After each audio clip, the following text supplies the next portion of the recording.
اعوذ باللہ من الشیطان الرجیم بسم اللہ الرحمن الرحیم۔ سافٹ انالیسز میں تمام احباب کو خوش آمدید۔ ہم نے بات کرنی ہے کہ بڑے لیڈر بڑی غلطیاں کرتے ہیں، اس کو تو ذرا بعد میں ہم ڈسکس کریں گے۔ آزاد کشمیر پورے میں اور بالخصوص مظفر آباد اور پونچھ ڈویژن میں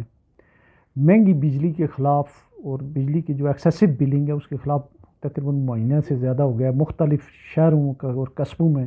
احتجاج جاری ہے، جس کو مین اسٹریم میڈیا جو ہے وہ کوریج نہیں دے رہا ہے۔ آج کل جو ہے کوئی باغ راولہ کوٹ اور تراڑ کھل پنندری میں بھی جو ہے احتجاجی دھرنے اور اس طرح کی جو ہے وہ شٹر ڈاؤن کال جو ہے ہڑتالیں ہوئی ہیں۔ آج مظفر آباد میں پرامن جو احتجاجی جو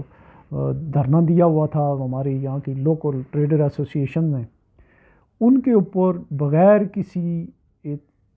کسی وجہ کے جو پرامن تھے، نہ وہ کچھ بالکل کنارے پہ تھے، نہ کوئی روڈ انہوں نے بلاک کی ہوئی تھی۔ میں وہاں سے گزر کے گیا اور تھوڑی دیر کے بعد اتنی زبردست شیلنگ ہوئی، لاٹھی چارج ہوا اور ٹیئر گیس کا استعمال کیا گیا، اور پورا شہر کا جو ہے ایک علاقہ لوگوں کے گھروں تک، اور یہ پرانا سیکریٹریٹ اور یہ پورا علاقہ جو ہے وہ اس میں آنسو گیس کی وجہ سے جو ہے وہ لوگ جو ہے بوڑھے بچے جوان خواتین سارے لوگ جو ہے اس سے متاثر ہوئے۔ تو یہ وجہ ہے کیوں اور اس کے پیچھے لوگ کیا کہہ رہے ہیں؟ لوگ صرف یہ بات کہہ رہے ہیں کہ ہم جو ہے 7,000 میگا واٹ میں سے تقریباً 2700-2800 میگا واٹ بجلی ہم پیدا کر رہے ہیں، جس کی لاگت 3 سے 4 روپے پر یونٹ ہے، اور ہمیں جو ہے ہماری 400 میگا واٹ ہمیں اسی ریٹ پہ دے گئے، باقی آپ جو مرضی کر لیں۔ اب وابڈا 1969-70 سے نہ تو سستی بجلی دے رہا ہے آزاد کشمیر کو، اور نہ منگلا ڈیم کی ریالٹی دے رہا ہے۔ اور اب اس کے بعد نیلم جیلم کا پروجیکٹ آیا ہے، اس کے بعد ایک گلپور کا آنے والا ہے، اور بھی پروجیکٹ ہیں چھوٹے موٹے 2700 نیٹ میرا خیال ہے وہ جو بنتی ہے، اس کو وہ یہاں سے 3-4 روپے یا 5 روپے لگا رہے ہیں، وہ یہاں سے پیدا کر کے، اور صرف ایک اس میں تار وہ لگا رہے ہیں، اور اس کی وجہ سے 50 روپے جو ہے یونٹ، اور کبھی تھوڑا اگر زیادہ ہو 60-70 تک جو ہے وہ لوگوں کو پڑ رہی ہے۔ تو اس کے خلاف احتجاج ہے، اور احتجاج پھر مظاہرین کا یہ بھی جو ہے بڑا موقف جو ہے بڑا مضبوط ہے کہ اگر آپ ہمیں بجلی سستی نہیں دے رہے ہیں، آپ ہمیں جو ہے وہ ریالٹی بھی نہیں دے رہے ہیں، تو پھر ہمیں کس سے جرم کی اس کی سزا ہے؟ جب KPK میں جو ہے وہاں پہ تو آپ جو ہے ان کو دیتے ہیں اربوں روپے جو ہے وہ ریالٹی دیتے ہیں، گیس کی بلوچستان کو دیتے ہیں، گیس کی سندھ کو دیتے ہیں، تیل کی سندھ کو دیتے ہیں، اسی پنجاب سے بھی تو جو آئینی حقوق ہیں وہ مانگ رہے ہیں، اور اس کے لیے جو ہے انہیں آج جو ہے بہت برے طریقے سے جو ہے بے ایمانہ طریقے سے جو ہے تشدد کا پولیس نے نشانہ گرا، فیڈرل حکومت یا فیڈرل ایجنسی کو کہنے بھی۔ اب یہ سلسلہ یہاں تک یہ پہنچے کیسے؟ یہ جو آپ تصاویر دیکھ رہے ہیں، یہ جو ہمارے 3 بہت ہی بڑے بہت ہی قابل احترام میرے لیے سب کے لیے یہ 3 لیڈر ہیں، انہوں نے پہنچایا لوگوں کو یہاں تک۔ درمیان میں جو ہیں ہمارے جناب غازی ملت سردار ابراہیم خان صاحب، یہ ہمارے پہلے پریزیڈنٹ تھے، اور جب یہ پریزیڈنٹ بنے تھے تو ان کی پریزیڈنسی میں تقریباً کشمیر کے 84,000 مربع میل میں سے کچھ 60,000 مربع میل علاقہ آزاد ہو گیا تھا۔ کچھ تو بعد میں انڈین جو آرمی ہے انہوں نے چھین لیا، کرگل، دراس، اوڑی، یہ جو ہے نوشہرہ جہاں بمباری ہوئی تھی، اس کے علاوہ بارہمولہ، سری نگر کے اضافاتی علاقے، ایون کاٹ دیا گیا تھا لداخ وغیرہ بھی، وہ تو انہوں نے لے لیا۔ باقی جو بچا تھا ان کے پاس 32-33 ہزار مربع میل، وہ بغیر کسی وجہ کے جا کے انہوں نے گلگت لکھ کے دے دی، 1950 میں ایک معاہدہ کر کے آئے۔ ذاتی طور پہ میں نے پوچھا کہ یہ کیوں ہوا تھا، کوئی جواب نہیں تھا ان کے پاس۔ ان کے ساتھ جو دوسری شخصیت ہیں یہ بھی ان کے نمبر 2 تھے 47 میں، اور ان کا جو اسکریمنگ تھا جو تحریک آزادی کشمیر کا، اس کے یہ لیڈر تھے، اور انہوں نے باغ اور دیرکوٹ اس سائڈ پہ جو ہے انہوں نے قیادت کی، انہیں کہا جاتا ہے مجاہد اول سردار عبدالقیوم خان۔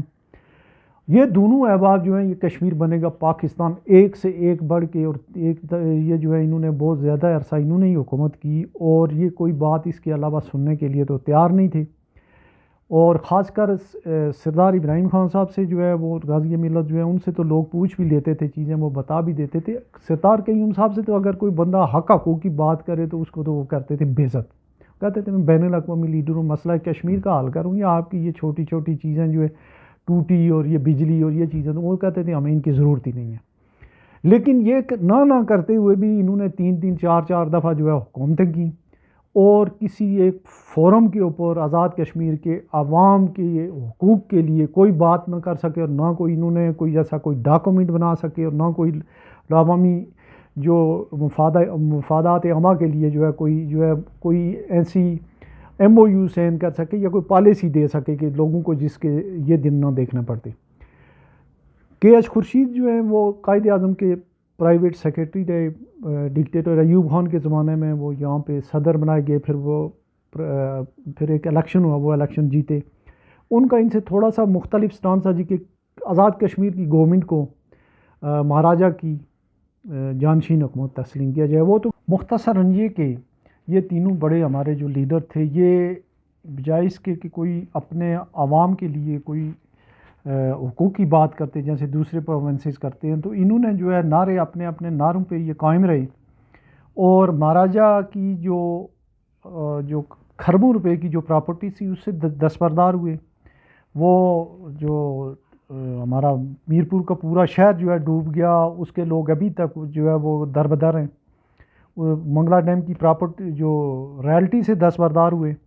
اور ایک نعرے جو اپنے اپنے دے کے چلے گئے۔ تو اب نعروں سے تو کام نہیں چلتا ہے۔ سردار عبدالقیوم خان صاحب، غازی امان اللہ صاحب، اب کشمیر بنے گا پاکستان کا جو تعویذ ہے وہ لوگ وہ گلے میں ڈالنے کے لیے تیار نہیں ہیں۔ اب لوگ تو کچھ اور کہہ رہے ہیں، آپ تو چلے گئے۔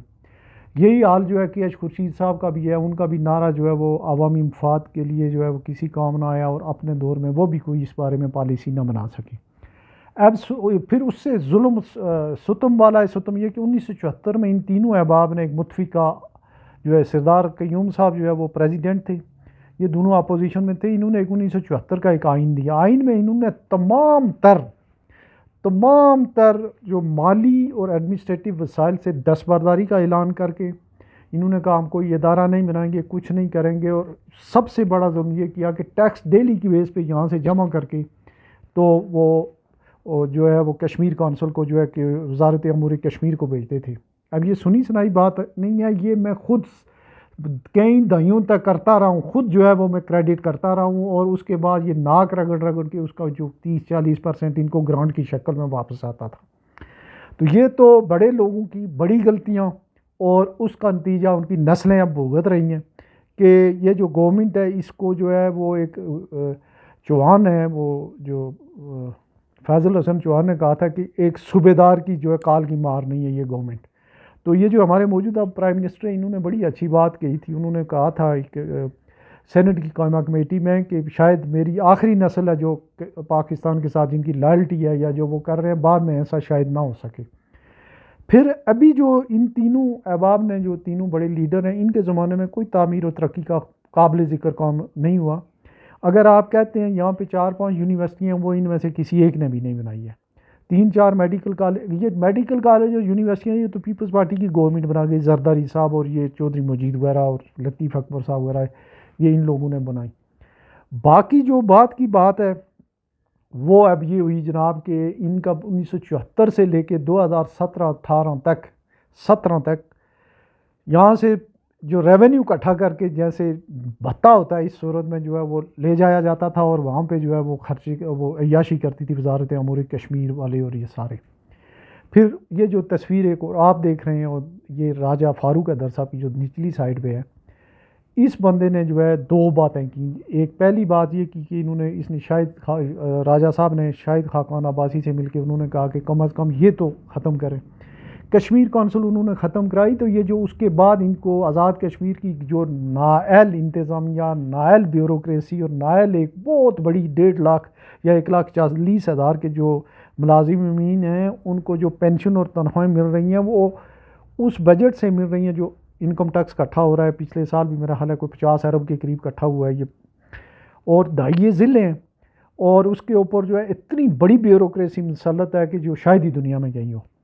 تو فاروق حیدر صاحب کو یہ کریڈٹ جاتا ہے کہ انہوں نے کم از کم یہ کیا کہ جو انکم ٹیکس ہے، انکم ٹیکس جو ہے وہ انہوں نے یہاں پہ جو ہے وہ لے لیا، تو وہ چلیں اس سے جو ہے ان کا دار روٹی چل رہی ہے۔ اب اس کے بعد کی بات جو ہے، دوسرا کام یہ ہوا کہ جب باجوہ صاحب نے یا پاکستان کی اسٹیبلشمنٹ نے دستبرداری خفیہ طور پہ کی مسئلہ کشمیر سے، تو انہوں نے بلا کے فاروق حیدر صاحب کو کہا، دوسروں کو بھی کہتے رہے، انہوں نے کبھی اس بات کا اظہار نہیں کیا، ان کو کہا جی کہ انڈیا والے جو ہے 370 ختم کر رہے ہیں تو آپ نے بھی بولنا چالنا نہیں ہے، اور یہ آزاد حکومت کا جو ہے حکومت کے ساتھ سے آزاد کا نام ہٹا دیں۔ انہوں نے جو ہے وہ نواز شریف صاحب کو بھی بتا دیا، اور در پردہ انہوں نے عام محفلوں میں یہ بھی بتا دیا اور کہا جی میں شاید آخری وزیر اعظم ہوں۔ وہ پھر جو ہے شور شرابہ ہوا، تو یہ دو ان کو کریڈٹ جاتے ہیں کہ انہوں نے کم از کم جو ہے ایک تو یہ کر دیا، اور اگر ان کو شاید موقع ملتا تو یہ ریالٹی والا کام بھی جو کسی حد تک اس کو بھی وہ کر رہے تھے، لیکن انہیں مزید موقع نہیں مل سکا۔ تو مختصراً یہ کہ آج کشمیریوں کے تمام تر مسائل کی جڑ جو ہے ان کی کمزور لیڈرشپ کی وجہ سے ہے، خواہ وہ مقبوضہ کشمیر ہو، خواہ وہ آزاد کشمیر ہو، اور جو یہ علاقہ اس سے علیحدہ فیڈرل گورنمنٹ کو جو دیا تھا غازی ملت نے، وہاں بھی حالات بڑے برے ہیں، وہاں بھی رینجرز اور ایف سی وغیرہ تعینات ہے، وہاں گلگت بلتستان کی میری بات ہو رہی ہے، تو وہاں کے حالات بھی کوئی اتنے ٹھیک نہیں ہیں۔ تو اگر ہمیں ایک مؤثر لیڈرشپ میسر آ جاتی 30s 40s میں 50s میں، تو شاید جو ہے یہ برا حال نہ ہوتا۔ اور ایک معمولی سی بات کہ سمپل سی بات ہے کہ جتنی آپ کی کاسٹ آ رہی ہے اس کاسٹ کے اوپر لوگوں کو بجلی دے دیں، 4 روپے کے حساب سے یا 5 روپے والی جو بجلی ہے اس کو 50 روپے جو ہے وہ صرف ایک تار کے ساتھ جوڑنے کا جو ہے معاوضہ لے رہا ہے۔ آپ کی آئی پی پیز ہیں وہ آپ نے خود لگائی ہوئی ہے، اور بڑی جینین بات ہے ان کی۔ تو ان لوگوں کے ساتھ جو ہے یہ اس طرح کا رویہ رکھا گیا ہے، روا رکھا گیا ہے جو کہ کسی بھی لحاظ سے جو ہے مناسب نہیں ہے۔ جو اسٹیبلشمنٹ کے لوگ ہیں جو آزاد کشمیر کو ڈیل کرتے ہیں، یا آزاد کشمیر کی گورنمنٹ یا جو لیڈرشپ ہے، ان سے درخواست ہے کہ لوگوں کی بات سنیں اور اس مسئلے کا حل نکالیں۔ ریالٹی نہ لیں لیکن کم از کم بجلی تو سستی لے لیں نا آپ لوگوں کے لیے۔ اگر وہ بات نہیں ہے تو پھر لوگ اسی طریقے سے احتجاج کریں گے، اور یہ نفرتیں مزید بڑھیں گی، اور وہ جو نعرے وارے تھے وہ تو ویسے بھی جو ہے تقریباً اب معدوم ہو چکے ہیں، متروک ہو چکے ہیں، لوگ کچھ اور کہنا شروع ہو گئے۔ تو اس لیے جو ہے یہ اس بات کی ضرورت ہے کہ اس کو ان چیزوں کو جو ہے بجائے اس کے کہ آپ ٹیئر گیس کا استعمال کریں، لاٹھی چارج کریں، لوگوں کو گھسیٹیں روڈوں پہ، بہتر یہ ہے کہ آپ بات چیت سے مسائل کا حل کریں۔ آخر میں جو عید میلاد النبی کے موقع پہ جتنی بھی دہشت گردی کی جو کارروائیاں ہوئی ہیں ان کی مذمت کرتے ہوئے، اور شہداء اور زخمیوں کے لواحقین سے اظہار یکجہتی کرتے ہوئے جو ہے میں یہ ہم اس کو جو ہے اس وائنڈ اپ کرتے ہیں، اس جو ہے امید کے ساتھ کہ جو ہے یہ انتظامیہ ہوش کے ناخن لے گی، جو لوگ گرفتار کیے گئے ہیں، اور جو باقی جو ان کے آگے بھی ایگریسو قسم کے جو پروگرام ہیں ان کو چھوڑ کے بات چیت سے مسائل کا حل کیا جائے گا، اور اس سے تلخیاں بھی کم ہوں گی اور مسائل بھی حل ہو جاتے ہیں۔ تو انہی الفاظ پہ میں اکتفا کرتا ہوں۔ اپنا بہت سارا خیال رکھیے گا۔ اللہ حافظ۔